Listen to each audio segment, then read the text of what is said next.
ہم پڑھنے لگے ہیں جی چوتھے پارے کا کوئک ریویو لیجئے. نمبر 1 پہ جو ہم پڑھیں گے اس میں ہے کہ نیکی کے کمال تک کوئی کیسے پہنچ سکتا ہے، اس کا گر بتا دیا جائے. تو اللہ کے راستے میں اپنی محبوب چیزوں میں سے جو بھی آپ کا وقت ہے، آپ کا پیسہ ہے، خرچ کرنے والا دیالو دل جس بندے کا ہوگا وہ نیکی کے کمال تک پہنچ جائے گا. پھر اس کے بعد 93 to 97 ان میں یہود جو تھے، جیسا کہ آپ کو پتہ ہے کہ یہود کی عادت تھی کہ وہ بال کی کال نکالتے تھے اور بے مقصد اعتراض کرتے تھے. وہ اسٹریٹ اوے بات مانتے نہیں تھے، اسٹریٹ اوے انکار بھی نہیں کرتے تھے.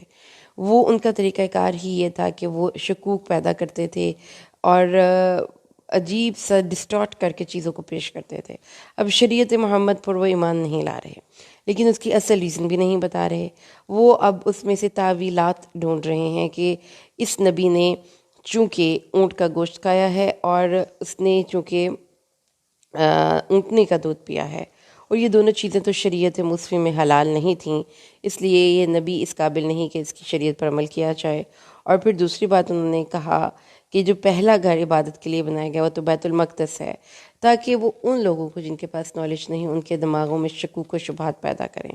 تو اللہ تعالیٰ نے ان اعتراضات کے شافی جوابات قرآن پاک میں نازل فرمائے.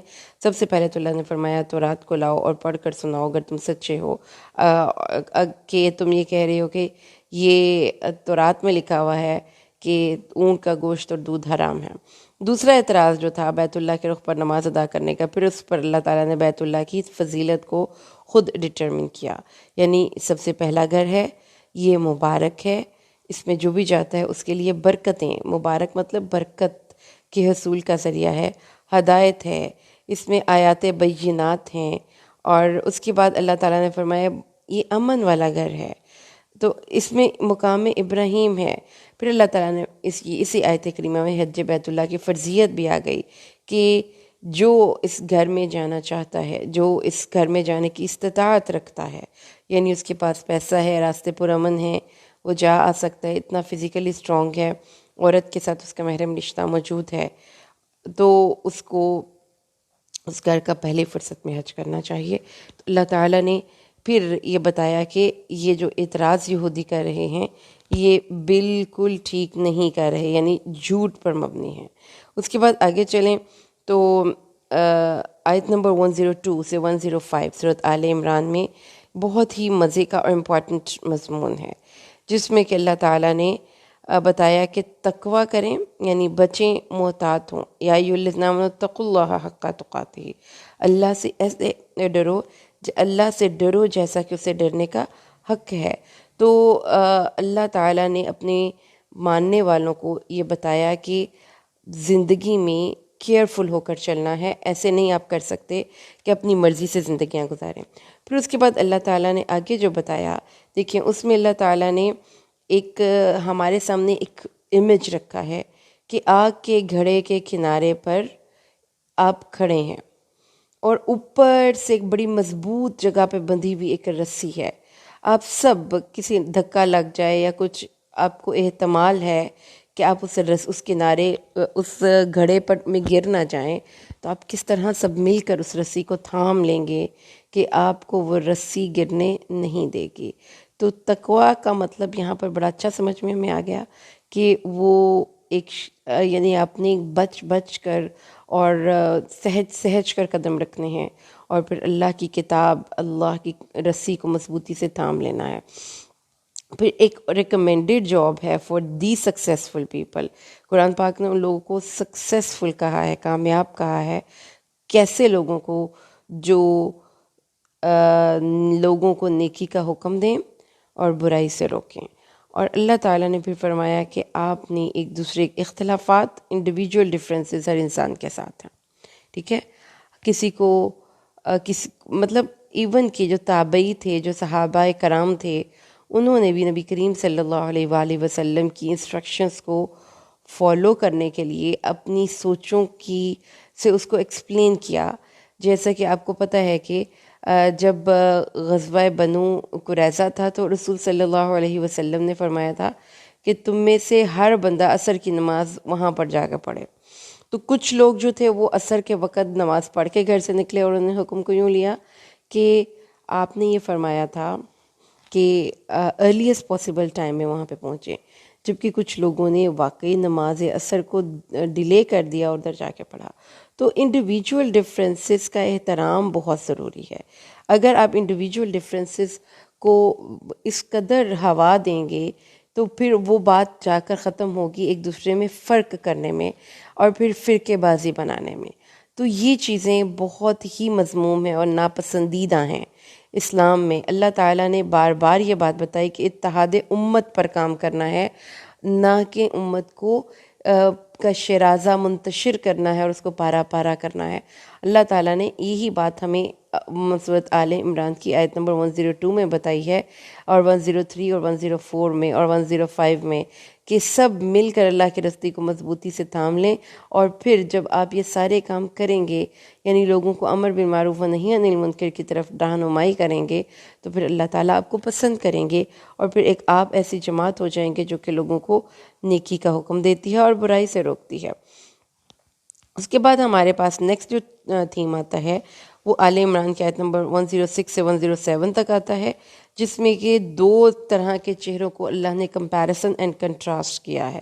اللہ تعالیٰ نے فرمایا ہے کہ ایمان والے لوگ جو ہیں وہ اللہ کی رحمتوں میں ہوں گے، اور اس کے بعد ان کے روشن سفید دمکتے ہوئے چہرے ہوں گے، اور جو کالے سیاہ اداس چہرے والے لوگ ہیں وہ ایمان کے بعد کفر کرنے والے ہیں، اور جو کفر کرنے والے لوگ ہیں ان کے چہروں پر کالی رات کے بادلوں جیسی کالک ہوگی، اور جو سفید چہرے والے لوگ ہوں گے وہ اپنے رب کی طرف بھی دیکھ رہے ہوں گے اور خوش و خرم ہوں گے۔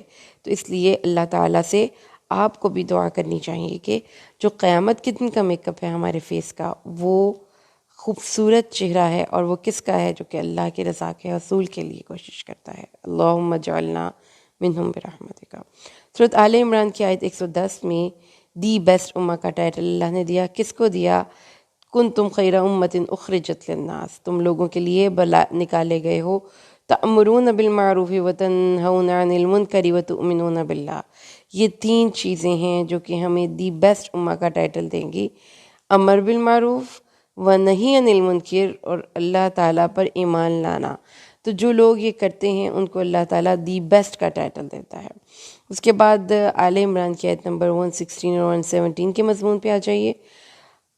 مال و اولاد پر بے جا اترانا، مال و اولاد پر بے جا اترانا، یعنی آپ کہیں کہ ہم بہت مالدار ہیں، ہماری اولاد بڑی پاورفل اور اسٹرانگ ہے۔ یہ اللہ تعالیٰ نے کہا کہ جب آپ قیامت کے دن اللہ تعالیٰ کو ناراض کر کے تب جائیں گے اور کہیں گے کہ ہماری مال اور ہماری اولاد، تو اللہ تعالیٰ سے آپ کو چھڑانے کے لیے یہ آپ کی مال اور اولاد آپ کا کام نہیں آ سکتی، اس لیے آتش دوزخ سے بچنے کے لیے آپ کو خود کوشش کرنی ہوگی۔ پھر اللہ تعالیٰ نے ایک مثال کے ذریعے ہمیں یہ بات سمجھائی کہ دنیا میں جو کچھ بھی آپ خرچ کرتے ہیں اس کی مثال ایک سخت ٹھنڈی ہوا جیسی ہے جو کسی ظالم قوم کی کھیتی کو جا لگے اور اس کو تباہ اور تلف کر دے۔ جو کوشش کی سب ضائع، کیونکہ نیت کا بیج کھوٹا تھا، اس لیے نیت کے بیج پر کام کریں اللہ کو راضی کرنے کے لیے، پھر کوشش کریں۔ جب نیت کا بیج کھوٹا تو پھر اس کے تمام اعمال اکارت گئے۔ اچھا، اس کے بعد خوبصورت نصیحت ہے قرآن پاک میں دوستی کے حوالے سے۔ دوستی کے بارے میں قرآن کی نصیحت کیا ہے کہ مومنوں کو اللہ تعالیٰ نے یہ گائیڈ کیا کہ جو اپنی دلی راز ہیں اپنی کمیونٹی کے، اپنے گھروں کے، وہ دینے کے لیے کسی انسان کو بہت محتاط ہوں، اپنے جیسے مومنوں کے مطلب جو دل کے کھرے لوگ ہیں، علاوہ کسی کو بھی اپنا رازدار نہیں بنانا۔ اس کے بعد جو اس میں یہود کی کیریکٹرائزیشن تھی، یعنی دوستی کے بارے میں ایک نصیحت بھی ہے، اور جو بدخواہ لوگ ہیں آپ کے ارد گرد، جو آپ کے بیڈ وش کرنے والے ہیں، ان سے بھی ڈیل کرنے کا طریقہ کار کیا۔ اللہ تعالیٰ نے سب سے پہلے بتایا یہود کی کیریکٹرائزیشن میں کہ یہود مسلمانوں سے دلی بغض رکھتے تھے، دلی نفرت رکھتے تھے، بہت مسلمانوں کے خلاف ان کے دلوں میں نفرتوں کے پورے سلسلے ہیں۔ منافق لوگ ہوتے ہیں یہ جو یہود ہوتے ہیں، محبت کے جھوٹے، دل میں نفرت بغض، لیکن شو کیا کروا رہے ہیں؟ محبت۔ تو یہ حسد ہے، جو مسلمانوں کی ترقیوں پر جل بھن کر کوئلہ کباب ہونے والے۔ قرآن پاک کے الفاظ ذرا نوٹ کیجئے تو اللہ تعالیٰ نے اس موقع پر فرمایا ہے کہ یہ تم لوگ تو ان سے محبت کرتے ہو، وہ تم سے محبت نہیں کرتے، تم ان کی کتاب پر ایمان رکھتے ہو، وہ تمہاری کتاب پر ایمان نہیں رکھتے، جب تم سے ملتے ہیں تو ایمان کا دعویٰ کرتے ہیں، اور جب اکیلے ہوتے ہیں تو تمہارے اوپر غصے سے اپنی انگلیوں کی پورے کاٹ کھاتے ہیں۔ تو اللہ تعالیٰ نے یہ پورے کا پورا سلسلہ بتایا کہ کس قدر ان کو مسلمانوں سے حسد تھا، اور مسلمانوں کے بدخواہ تھے، مسلمانوں پر کہ یہ بدتنیت لوگ تھے، مسلمانوں کی کو کوئی بھی خیر ملتی تو اس کو بالکل پسند نہیں کرتے تھے۔ تو ایسے بدخواہ لوگ جو آپ کے بیڈ وش کرنے والے ہوں، آپ سے جیلسی فیل کرنے والے ہوں، آپ ہپوکریٹ ہوں، آپ سے نفرتیں رکھنے والے ہوں، ایسے لوگوں سے نپٹا کیسے جائے۔ اللہ تعالیٰ نے ہمیں قرآن میں نصیحت بھی کر دی، ان تصبروا وتتقوا، اگر تم صبر اور تقوی کی روش اختیار کرتے رہو گے تو ان کا کوئی مکر تمہیں گزاندن نہیں پہنچا سکتا۔ تو یہ قرآن پاک میں بہت خوبصورت نصیحت ہے ایسے لوگوں کو ڈیل کرنے کی جو کہ آپ کے ارد گرد ہیں، کہ آپ نے صبر اور تقوی کرنا ہے، صبر اور تقوی کرنا ہے، یعنی ان جیسا نہ کیریکٹر شو کرنا ہے، نہ ان جیسا ریئیکشن شو کرنا ہے۔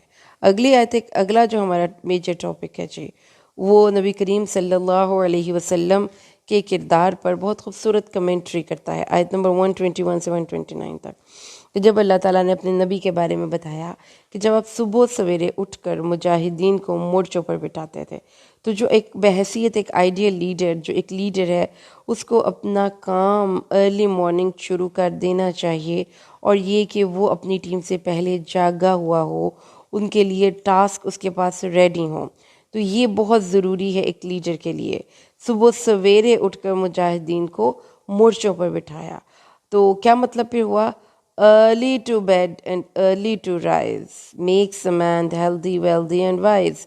اور پھر اس کے بعد ہمت ہار دینے والے ساتھیوں کو اللہ کے نبی نے 3000 فرشتوں کی بشارت سنائی کہ تمہیں کافی نہیں کہ کیا تمہارا رب تمہاری مدد 3000 فرشتوں سے کروائے جو دوسرے کے بعد آنے والے ہوں۔ اللہ تعالیٰ نے کے نبی نے اپنی ٹیم کو انڈرسٹینڈ کیا، ان کے برائل کو بوسٹ اپ کیا، ہیومن لیمیٹیشنز کو سمجھا کہ انسان ہیں، ان کو اس سچویشن میں خوف محسوس ہو سکتا ہے، تو ان کو ڈانٹ کر ٹاسک پر نہیں لے کر گئے، ان کو پیار سے ٹاسک پر لے کر گئے، ٹھیک ہے۔ تو جس سے پھر 125 آیت کریمہ میں پھر اللہ کی مدد کیسے آئے گی اس سچویشن میں، جس سچویشن میں آپ پھنس گئے ہیں، آپ صبر اور تقوی سے مدد حاصل کیجئے۔ صبر اور تقوی، تو یاد رہے گی یہ دو باتیں، اللہ کے راستے میں اپنے آپ کو روک لینا ہے اللہ کی اطاعت پر، اور پھر اگر مشکل حالات ہیں تو ثابت قدمی سے وہاں پر جم جانا ہے۔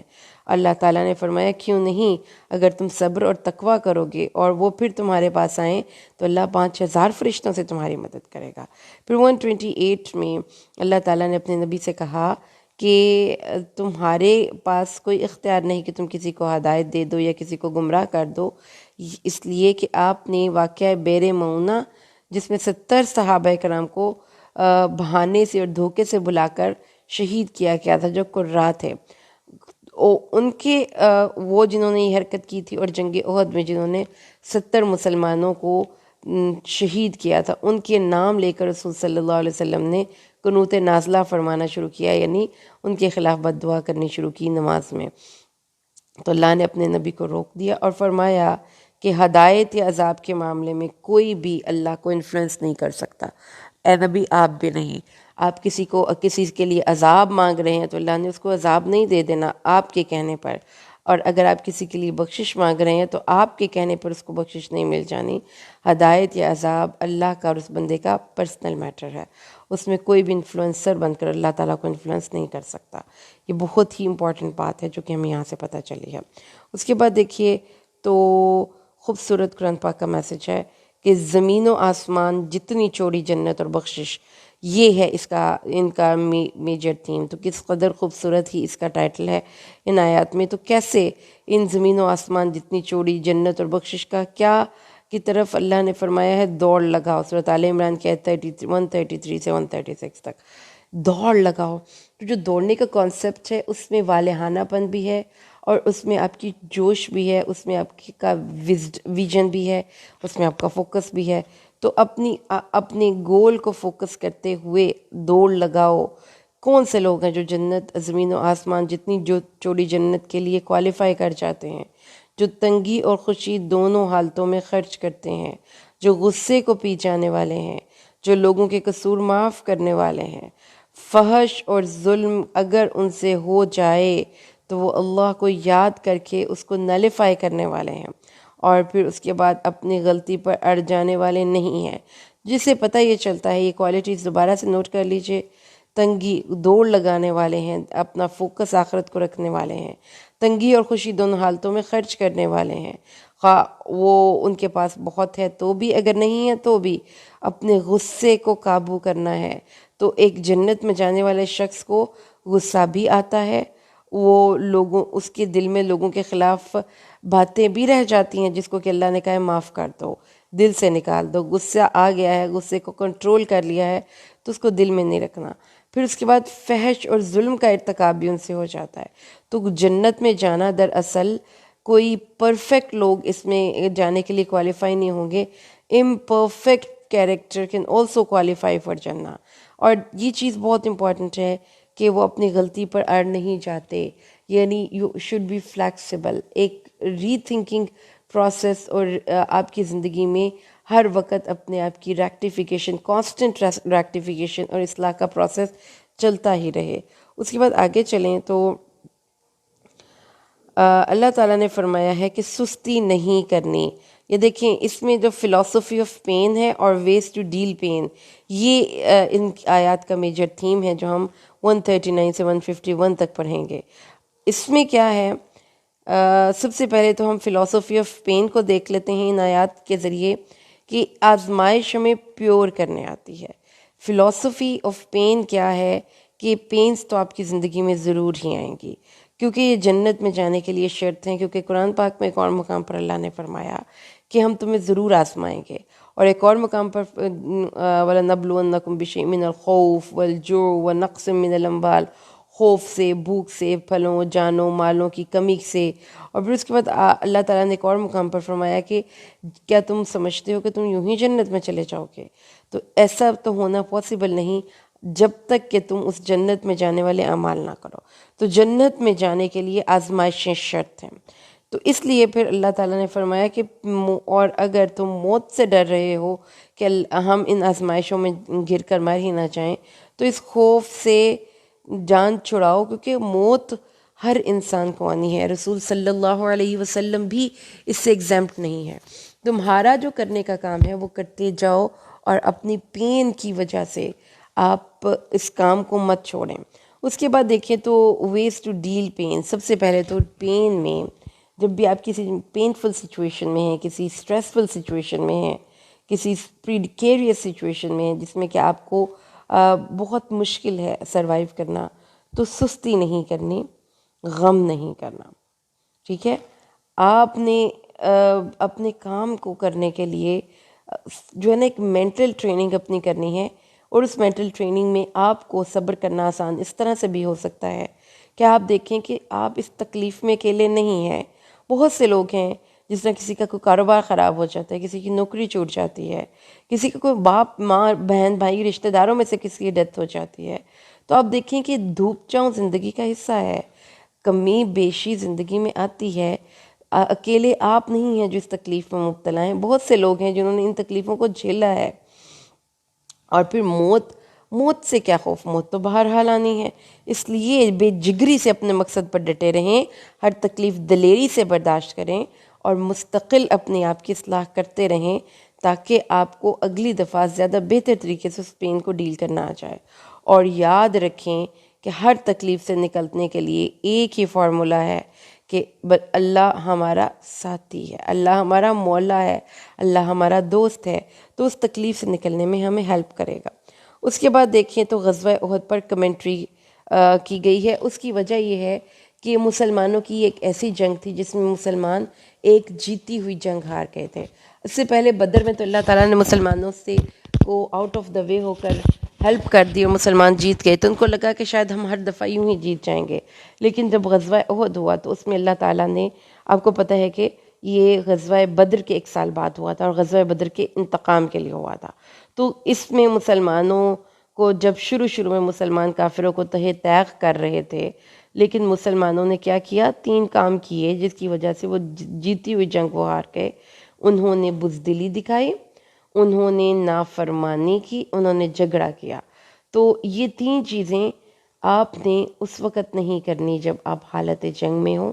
یعنی آپ کسی بھی کیفیت میں بہت اسٹرانگلی کوشش کر رہے ہیں تو اس میں آپ نے بزدلی نہیں کرنی، جھگڑا نہیں کرنا اور نافرمانی نہیں کرنی. جب بزدلی کی، جھگڑا کیا اور نافرمانی کی تو اس کا رزلٹ کیا نکلا کہ اس قافلے میں مسلمانوں کی صفوں میں بھگدڑ مچ گئی اور رسول صلی اللہ علیہ وسلم اور آپ کے ساتھیوں کو غم پہ غم پہنچا. جس سے پتہ یہ چلتا ہے یہ ہوا کیا تھا.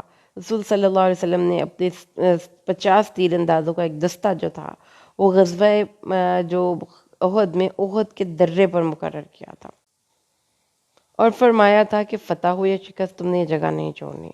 لیکن ان میں سے 10 کو چھوڑ کر 40 نے رسول صلی اللہ علیہ وسلم کی حکومت ولی کی. شروع میں جب مسلمانوں کو فتح نظر آ رہی تھی تو انہوں نے وہ جگہ چھوڑ دی اور جا کر مال غنیمت لوٹنے لگے. تو نتیجہ کیا نکلا کہ پھر یہ لوگ اللہ تعالیٰ کی غضب کے شکار ہوئے وہاں سے جب لوٹے تو. اچھا، اس کے بعد پھر اللہ تعالیٰ نے بتایا کہ یہ کیوں آئی. یہ آزمائش کے طور پر آئی تھی تاکہ 2 گروہوں کو اللہ تعالیٰ علیحدہ کر دے. ایک گروہ مومن تھے جن پر اونگ طاری ہو گئی دوران جنگ، ان کے دلوں کو اللہ نے سکون سے بھر دیا. دوسرے منافق تھے جو بہت خوف زدہ تھے اور پھر وہ اللہ کے بارے میں الٹی سیدھی گمان کر رہے تھے. ان کے قدم اکھڑ گئے، وہ ان کے شک اور تردد میں اضافہ ہوا. شیطان نے ان کو ان کے صحیح راستے سے پھسلا دیا اور جو مومن تھے اللہ تعالیٰ نے ان کو ثابت قدم رکھا، اللہ نے ان کو معاف کر دیا.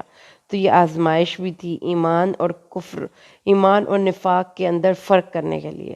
تو اس لیے اللہ تعالیٰ نے فرمایا. اچھا، اس کے بعد ان آیات میں چونکہ مسلمانوں کو ایک ٹراما کی کیفیت میں ہے، مسلمان صدمے کی کیفیت میں تھے کیونکہ ایک تو وہ جنگ ہار گئے، پھر اس کے بعد ان کو رسول صلی اللہ علیہ وسلم کی شہادت کی جھوٹی افواہ ملی، پھر اس کے بعد ان کے اپنے بھائی اس غزوے میں ایک 3,000 کا یا 2,500 کا ایک آبادی ہو جس میں سے 70 لوگ چلے جائیں. اس کا مطلب یہ ہے کہ بہت بڑا وہاں پہ سکار، بہت بڑا صدمہ تھا. تو ان لوگوں نے صدمے کو اللہ تعالیٰ نے پھر یہاں پہ stress management, post traumatic stress management techniques بھی بتا دیں کہ حالات کو نہ کوسیں اور تقدیر کو نہ کوسیں، جو لکھا ہے ہوگا وہی. اس لیے اپنے آپ کو اور باقی لوگوں کو پریشان کو کوسنے کی بجائے اپنی تقدیر کے لکھے ہوئے فیصلے کو مان لیں اور اس ٹاپک پہ پھر اوور تھنک نہ کریں، اوور ڈسکس نہ کریں، بار بار اس بات کو ریپیٹ نہ کریں، بلکہ اللہ تعالیٰ کو کی تقدیر پہ بھروسہ کرتے ہوئے think positive and be optimistic ہو جائیں کہ اب کیا ہے. مثال کے طور پر اس کی آپٹمزم کی کیا مثال ہے کہ مسلمانوں کے 70 مارے گئے تو مسلمانوں کا دل دکھا ہوا تھا.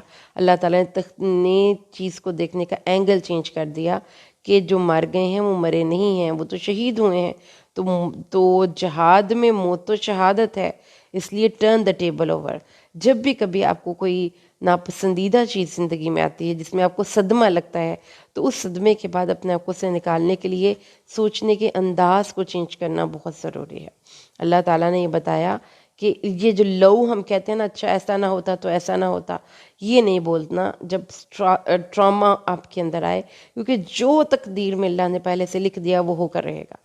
پھر اس کے بعد جو ہیں اٹھیں اور اپنے روٹین کے کام کریں. جیسا کہ منافقین بیٹھ کر بس ڈسکس کرتے رہے تو اللہ تعالیٰ نے کہا کہ یہ جہاد میں کیوں نہیں گئے، اور اگر آپ جہاد میں نہیں گئے تو اب ان کو باتیں کرنے کا کوئی فائدہ نہیں. تو یہ بھی امپورٹنٹ ٹپ ہے کہ جب آپ کو ٹراما ہو، مثال کے طور پہ کوئی فوت ہو گیا ہے گھر میں، تو اس کا جو ایک سوگ کی کیفیت ہے وہ کیسے ختم ہوگی؟ جب گھر کی روٹین نارمل ہو جائے گی. تو نارملائز کرنے کی کوشش کرتے رہیں. جب بھی کوئی ٹراما آئے اس کے بعد کوشش کریں کہ جو آپ کے روٹین کے کام تھے، جو آپ اس ٹراما کے آنے سے پہلے کرتے تھے، جیسا کہ کوئی جاب پہ جاتا تھا، کوئی گھر کی صفائیاں کرتی تھی، تو ہر کسی کی اپنی ایک روٹین ہوتی ہے. خود کو جب تک آپ بزی نہیں کرتے تب تک آپ اس ٹراما سے نہیں نکل سکتے. اور اس میں موسٹ امپورٹنٹ چیز جو ہے وہ یہی ہے کہ سوچنے کے انداز کی اصلاح کرنی ہے. نیند لیں، یہ بھی بہت ایک اچھی اسٹریس مینجمنٹ ٹیکنیک ہے کہ اگر آپ اچھی نیند لے کر سو کر اٹھتے ہیں تو آپ کو مائنڈ کافی حد تک ان چیزوں کو کمپریہینڈ بھی کر چکا ہوتا ہے اور آپ اپنے اچھے طریقے سے اس کام کو کر سکتے ہیں، اس کے اپنے روٹین کے کام کو. تو یہ اللہ تعالیٰ نے post traumatic stress management technique بھی بتائیں.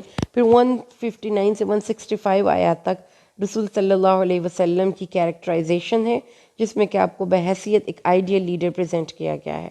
جس سے پیچھے بھی ہم نے پڑھا تھا کہ آپ صلی اللہ علیہ وسلم کی عادت تھی کہ you used to get up early in the morning and he also used to give glad tidings to his followers and companions، اور وہ ان کو بوسٹ اپ رکھتے تھے ان کا مورال، اور لوگوں کو personal one on one ground پہ بھی ان کو کاؤنسلنگ کیا کرتے تھے. اب یہاں پر رسول صلی اللہ علیہ وسلم کے کردار کی بہت عمدہ اور خوبصورت بات پیش کی گئی ہے کہ رسول صلی اللہ علیہ وسلم نرم دل اور نرم گفتار تھے. یعنی آپ دوسروں کی سچویشن کو بہت اچھے طریقے سے انڈرسٹینڈ کرتے تھے، ان پہ چیختے چلاتے نہیں تھے، تندخو نہیں تھے اور تش گفتار نہیں تھے. اگر آپ اس طرح سے ہوں گے تو آپ کبھی بھی ایک اچھے لیڈر نہیں ہو سکتے جو دوسروں پر چیخے اور لوگوں کو تش روی سے بلائے. معاف کر دیں، ان کی غلطیوں پر درگزر سے کام لیں اور ان کے لیے استغفار کرتے رہیں. یہ آپ کی ایک بحیثیت ایک پیغمبرانہ شان کے ساتھ ساتھ ایک خوبصورت لیڈرشپ کوالٹی بھی اللہ تعالیٰ بیان فرما رہے ہیں کہ آپ نے دوسروں کی غلطیوں کو پکڑ نہیں لینا، اس پہ ان کا کورٹ مارشل شروع نہیں کر دینا، معاف کر دیں. اور پھر اللہ تعالیٰ نے فرمایا کہ اپنی پلاننگ میں اپنی ٹیم کو شامل کریں، وہ شاورہم فی الامر، اپنے معاملات میں ان سے مشورہ کریں. لیکن ان سب کے باوجود ایک لیڈر ہر حال میں اللہ پر توکل کرنے والا ہوتا ہے، اپنی ٹیم پر اپنی پلاننگ پر توکل نہیں کرتا.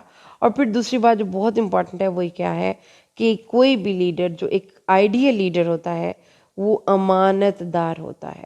تو جو اس کے پاس پوسٹس ہیں ڈفرینٹ، اس کو وہ اسی شخص کے حوالے کرے جگہ وہ میرٹ پہ سلیکشن ہوگا. جو ناجائز طریقے سے وہ کوئی بھی چیز کسی کو نہیں دے گا، وہ امانت دار ہوگا. اس کے بعد 169 سے 171 پہ شہید کا مقام اللہ تعالیٰ نے بیان کیا ہے. اللہ تعالیٰ نے فرمایا ہے کہ جو اللہ کے راستے میں مر گئے ہیں وہ مردہ نہیں ہیں. سوچنے کا انداز بدلو، کیوں دکھی اپنے آپ کو کر رہے ہو؟ وہ زندہ ہیں، اپنے رب کے پاس رزق دیے جاتے ہیں اور اپنے پچھلے مومن بھائیوں کے لیے خوشخبری بھیج رہے ہیں کہ خوف زدہ ہوئے بنا اللہ کے راستے میں لڑو کہ جو ہمیں اللہ نے دیا ہے ہمارا دل خوش ہو گیا. اچھا، اس کے بعد سورۃ آل عمران کی آیت 171 سے 176 تک حمراء الاسد پہ کمنٹری کی گئی ہے. غزوہ حمراء الاسد یہ کیا تھا کہ جب مشرکین واپس گئے احد سے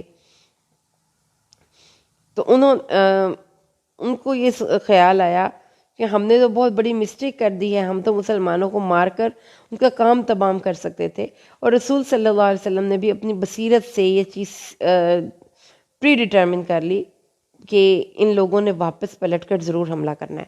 تو بجائے اس کے کہ وہ مدینہ آئیں، اب ہم ان کا پیچھا کرتے ہوئے ان کو مدینہ سے نکال کر بھاگنے پر مجبور کرتے ہیں. تو اب بھی آپ دیکھیں کہ اس کمیونٹی میں حالات کیا ہیں کہ جنگ اب بھی ختم ہوئی ہے، مسلمان زخموں سے چور ہیں، انہوں نے اپنے پیاروں کو بھی دفن کیا ہوا ہے. یہ سب کچھ کرنے کے باوجود اللہ کے نبی کی پکار پر انہوں نے لبیک کہا. سخت زخم، تھکاوٹ کے باوجود دشمن پر ان کے مقابلے پر جانے والے لوگ تھے. تو اس لیے اس سے ہم نے جو سیکھا وہ یہ سیکھا کہ we cannot achieve your goal until when you work only those days when you feel good. اور work anyway whether it is easy or difficult. قرآن کہتا ہے کہ کام کرنا ہے تو کام کرنا ہے. اور صحابہ کرام نے جو کام کیا انہوں نے اس وقت کام کیا جبکہ وہ زخموں سے چور تھے، لیکن اللہ کے نبی کی پکار پر لبیک کہا. اس کو آپ سٹارکلی ڈفرینٹ کر سکتے ہیں ان سے جو کہ بنی اسرائیل تھے کہ جب ان کو ان کا پیغمبر کوئی کام کہتا تھا تو وہ بالکل نہیں سنتے تھے، جبکہ مسلمان اس وقت بھی رسول کی کال پر لبیک کہتے تھے جبکہ ان کے پورے جسم زخموں سے چور چور تھے. تو انہوں نے جو دعا مانگی وہاں پر، اتنا مشکل وقت تھا، سخت تھکاوٹ تھی، زخم تھے اور لوگ ان کو کہتے تھے کہ آپ مت جائیں، تو انہوں نے کہا حسبنا اللہ و نعم الوکیل، یعنی مشکل حالات سے نکلنے کے لیے آپ کو یہ وظیفہ ضرور کرنا چاہیے، کیونکہ رسول صلی اللہ علیہ وسلم نے فرمایا کہ حضرت آدم پڑھ رہے تھے جب ان کو آگ میں پھینکا گیا تھا، حسبنا اللہ و نعم الوکیل۔ تو اللہ تعالیٰ اللہ تعالیٰ نے فرمایا کہ شیطان ہے جو تمہیں ڈراتا ہے، تم ان سے نہ ڈرو اور مجھ سے ڈرو۔ تو ہر جذبے کو، خواہ وہ محبت کا ہو خواہ وہ نفرت کا ہو، ہر ایموشنز کو اللہ کے لیے خاص کر لیں۔ تو ڈرنا بھی صرف اللہ سے ہے، اور اللہ کے علاوہ اور کوئی اس قابل نہیں کہ اسے ڈرا جائے۔ تو گھبرانا نہیں ہے، ڈرنا نہیں ہے، اپنے مقصد کے حصول کے لیے کشاں چلتے ہی رہیں۔ اس کے بعد ہم آگے چلیں تو آگے ہمارا جو ہے آ جاتا ہے آخرت کی کامیابی۔ 185 آیت کریمہ ہے کہ کل نفس ذائقۃ الموت، آخرت کی کامیابی اور ہمارا نظریہ۔ ہم کہتے ہیں کہ دنیا میں کامیاب ہو جانا کامیاب ہے، جبکہ اللہ فرماتا ہے کہ آخرت والے دن ہر ایک انسان کو اس کے عمل کے بارے میں سوال جواب ہوگا۔ تو جس نے اس دن اللہ کو راضی کر کے جنت کا حصول اپنے اوپر لازم کر لیا، وہ کامیاب ہو گیا۔ تو کامیابی اور ناکامی کے معیار قیامت کے دن یکسر تبدیل ہو جائیں گے۔ جنت میں داخلہ اور آگ سے چھٹکارا دراصل کامیابی ہے، جو قرآن کہتا ہے۔ اسے آگے چلیں تو تکلیف دہ باتوں پر ہمارا رد عمل کیا ہونا چاہیے، کیونکہ آیت کریمہ 186 سے 189 میں اللہ نے یہ باتیں بیان کی ہیں۔ اللہ تعالیٰ نے فرمایا کہ اہل کتاب تو تمہیں ضرور ہی کوئی ایسی باتیں کریں گے کہ تمہارے دل ٹوٹ جائیں گے، تو اس لیے اللہ تعالیٰ کے حکم اور اس کی کتاب کے فیصلے پر سر جھکانا ہے، اس کو اگنور نہیں کرنا۔ اور اہل کتاب کی تکلیف دہ باتوں پر 2 کام کرنے ہیں، تقوی یعنی ان جیسا نہیں ہونا، ان جیسا سوچنے سے بچنا ہے، اور صبر ان جیسے ریئیکشن سے بچنا ہے۔ تو سوچنے میں بھی اور ریئیکشن میں بھی آپ کا جو ہے لائف سٹائل وہ ان سے مختلف ہونا چاہیے۔ اس کے بعد اللہ تعالیٰ نے فرمایا کہ کچھ لوگ ایسے ہوتے ہیں جو ایسے کاموں کا کریڈٹ لینے کی کوشش کرتے ہیں جو انہوں نے نہیں کیے ہوتے، یعنی اپنی تعریف اور خوشامد سننے کے شوقین۔ آپ کو معلوم ہوگا کہ بہت سے لوگ ہیں اپنے پورٹ فولیو پہ ایسے کارنامے درج کرتے ہیں جنہوں نے کبھی بھی نہیں کیے ہوتے۔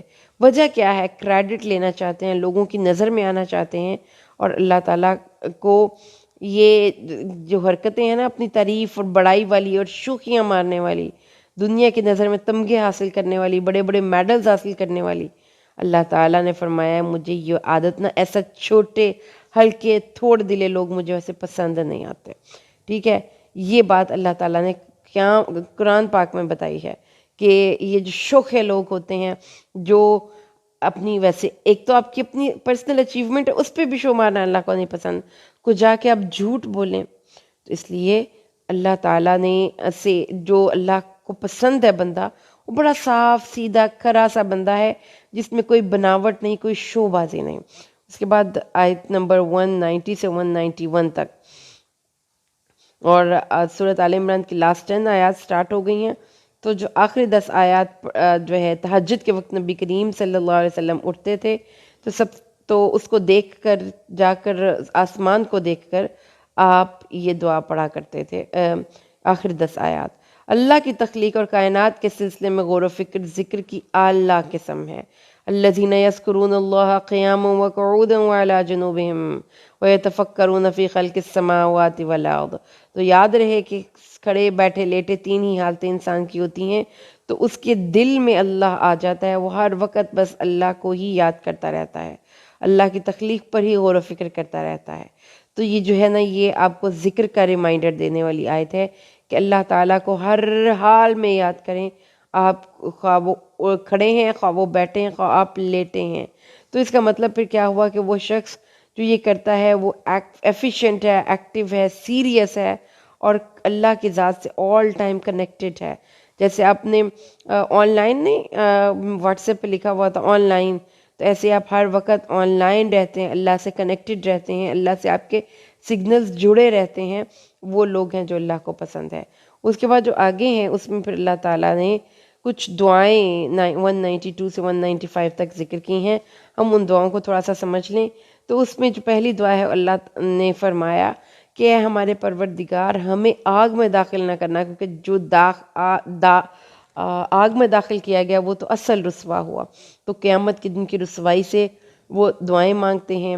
پھر انہوں نے کہا کہ ہم نے ایک ایسے پکارنے والے کو سنا جو ایمان کی طرف دعوت دے رہا تھا، تو ہم نے اس کی پکار پر لبیک کہا. تو یہ بھی اللہ تعالیٰ نے بتایا ان لوگوں کی کوالٹی کہ وہ اللہ کے نبیوں کی بات سن کر اس پر عمل کرنے والے ہوتے ہیں اور پھر اللہ سے دعا کرنے والے ہوتے ہیں. پھر انہوں نے اللہ سے دعا کی، اے اللہ ہمارے گناہ بخش دے، ہم سے ہماری برائیاں دور فرما دے اور نیک لوگوں کا ہمیں ساتھ نصیب فرمانا. یہ دعائیں تھیں. اور اس کے بعد انہوں نے کہا اللہ ہمیں آگ سے بچا، ہمیں قیامت کی رسوائی سے بچا اور اپنے وعدے پورے فرما. اور پھر دیکھیں کہ اللہ اور بندے کا آپس میں کس قدر گہرا تعلق ہے. بندہ دعا مانگتا ہے، ادھر اللہ جواب دیتا ہے. اللہ نے ان کی بات قبول فرما لی کہ میں کسی مرد اور عورت کا عمل ضائع نہیں کروں گا. تو ہر مرد اور ہر عورت کو اس کے عمل کی پوری پوری جزا دی جائے گی. اور پھر اللہ تعالیٰ نے فرمایا کہ اللہ کے راستے میں کی گئی ہر کوشش کے بدلے، یعنی کہ آپ نے قتال کیا، آپ نے دوسرے لوگوں کو مارا، جہاد کیا، اللہ تعالیٰ اس کے بدلے میں ان کو برائیاں معاف کریں گے، ان کو جنت میں داخلہ نصیب فرمائیں گے اور ان کو عمدہ ثواب ملے گا. تو دعا بھی کرنے والے نے دعا کی اور جواب دینے والے نے فوراً جواب دیا. تو سورۃ آل عمران کی آیت نمبر 200 پہ آ جائیے، جو کہ آخری آیت کریمہ ہے سورۃ آل عمران کی. اللہ تبارک و تعالیٰ نے فرمایا ہے کہ کامیابی اس آیت کریمہ میں 4 چیزوں سے کنیکٹ کر دی گئی: صبر، صابر، رباط اور تقوی. یا ایھا الذین آمنوا اصبروا وصابروا ورابطوا واتقوا اللہ لعلکم تفلحون. صبر، اور کیا ہے صبر؟ کہ اللہ کی ناپسندیدہ باتوں سے رک جانا، یہ صبر ہے. کوئی بھی چیز جو کہ اللہ کو ناپسند ہے یا کسی تکلیف کے وقت اپنے آپ کو واویلا کرنے سے اور بین ڈالنے سے روک لینا، ٹھیک ہے. لیکن صبر بڑی وسیع ٹرم ہے کہ ہر وہ کام جس پہ کہ اللہ ناراض ہوتا ہے اس سے رک جائیں. اس کے بعد یہ ہے کہ صابر. صبر اور صابر میں کیا فرق ہے؟ صبر آپ خود کریں گے، صابر میں آپ کسی سے مقابلہ کریں گے. یعنی کہ کوئی شخص ہے جو کہ صبر کر رہا ہے، آپ نے اس کے مقابلے میں صبر کرنا ہے، یا جنگ کے موقع پر ایک دوسرے سے زیادہ آگے بڑھ کر صبر کرنا ہے، ایک دوسرے سے آگے بڑھ کر اللہ تعالیٰ کو راضی کرنے کی کوشش کرنی ہے. اور پھر رابط و رباط، یعنی ثابت قدم رہنا ہے. رباط وہ جو کناتیں نہیں ہوتی ہیں جس کے تمبو کے درمیان میں لگا کر اس کو کھڑا کر دیتے ہیں، تو وہ جو ڈنڈے سے وہ لگے ہوتے ہیں وہ اس کے لیے رباط کا کام کرتے ہیں، یعنی کوئی چیز گرنے نہیں دیتے. تو اس میں پھر نماز بھی رباط میں آ جاتی ہے کہ آپ نے اپنے آپ کو ان وقتوں میں بھی نماز پڑھنی ہے جن وقتوں میں نماز پڑھنا آپ کے لیے ایزی نہیں ہے. جبکہ رسول صلی اللہ علیہ وسلم نے بھی فرمایا ہے کہ رباط اس شخص کا بھی ہے جو دین اسلام کی سرحدوں کی پہرے داری کرتا ہے، اپنے ملک کی سرحدوں کی پہرے داری کرتا ہے. تو یعنی اللہ تعالیٰ نے، اور لاسٹ لے تقوی، اللہ تعالیٰ کی حرام کردہ راستوں پر چلنے سے خود کو روکنا ہے. تو اس کا مطلب پھر کیا ہوا؟ کیسا کیریکٹر ہو گیا؟ وہ ایک ایسا کیریکٹر ہو گیا جس کے اوپر سیلف کنٹرول بھی ہے، اسٹرانگ سیلف چیک بھی ہے، اور وہ ہر وقت گاڈ فل رہتا ہے، کیئرفل رہتا ہے. وہ کسی ایسے راستے پر نہیں چلتا جو کہ اللہ کو ناپسند ہو. تو یہ ہماری سورۃ آل عمران الحمدللہ ابھی مکمل ہو چکی ہے، الحمدللہ.